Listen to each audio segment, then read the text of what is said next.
যাতে তার বীর শহীদদের শ্রদ্ধা দিতে পারে না, বীর শহীদদের মর্যাদা দিতে পারে না, সেই জাতির ভবিষ্যৎ কিন্তু অন্ধকার হয়ে যায়।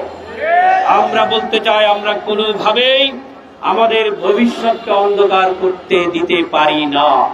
যেই প্রজন্মে অভ্যুত্থান ঘটিয়েছে তাদেরকে আবার নতুন করে ফার্মের মুরগি বলার সাহস দেখিয়েছে আপনার শিক্ষামন্ত্রী। এই সাহসী কোথায় পায়? এই ফার্মের মুরগিরাই, যে বালুর টাকা আপনারা সরাতে পারেন না, সেই ফার্মের মুরগিরাই একটি প্রতিষ্ঠিত জাহেলিয়াতকে, একটি প্রতিষ্ঠিত স্বৈরাচারকে উৎখাত করেছে।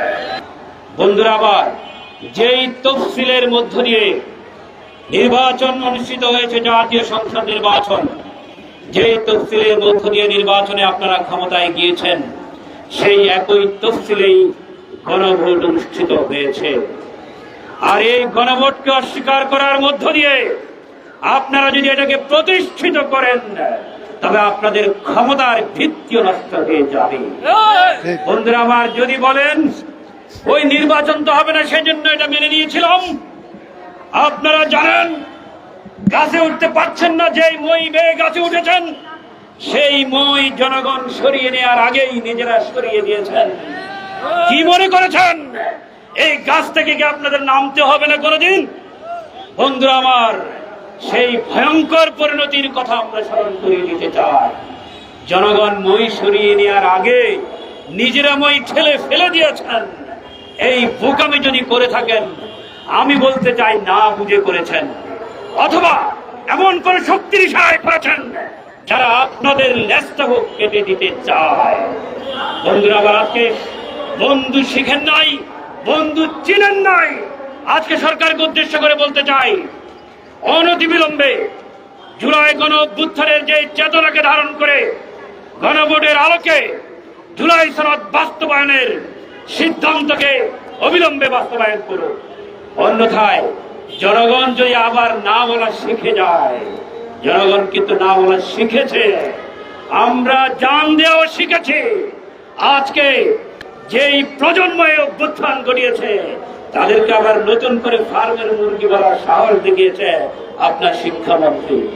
এই সাহসী কোথায় পায়? এই ফার্মের মুরগিরাই, যে বালুর টাকা আপনারা সরাতে পারেন না, সেই ফার্মের মুরগিরাই একটি প্রতিষ্ঠিত জাহেলিয়াতকে, একটি প্রতিষ্ঠিত স্বৈরাচারকে উৎখাত করেছে। সুতরাং এত বড় ভুল করেও নির্বিকার আছেন, আমরা আশ্চর্য হচ্ছি। অনতিবিলম্বে ক্ষমা প্রার্থনা করুন। এবং আমরা বলতে চাই, জুলাই সনদের সাথে, জুলাই চেতনার সাথে গাদ্দারি করবেন না, এর পরিণতি ভালো হবে না।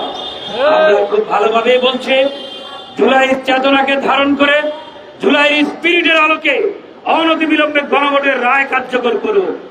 পাশাপাশি আমরা জনগণকে আহ্বান করছি, আমাদের বীর শহীদদের প্রতি আমরা ভালোবাসা প্রদর্শন করেছি, আমরা দোয়া করব, প্রকাশ্যে যেমন দোয়া করছি দোয়া করব, পাশাপাশি গোপনে গোপনে ইবাদতের মাধ্যমে, আমলের মাধ্যমে তাদের আত্মার মাগফিরাতের জন্য আমরা দোয়া করব ইনশাআল্লাহ। পাশাপাশি যে সমস্ত ভাই এবং বোনেরা আহত হয়ে দিন কাটাচ্ছে, পঙ্গুত্ব বরণ করেছেন, আল্লাহ তাদেরকে সবর দান করুন, আল্লাহ তাদেরকে অনতিবিলম্বে সুস্থতা দান করুন, এবং তাদের পাশে দাঁড়ানোর জন্য সবাইকে আহ্বান জানিয়ে আমার বক্তব্য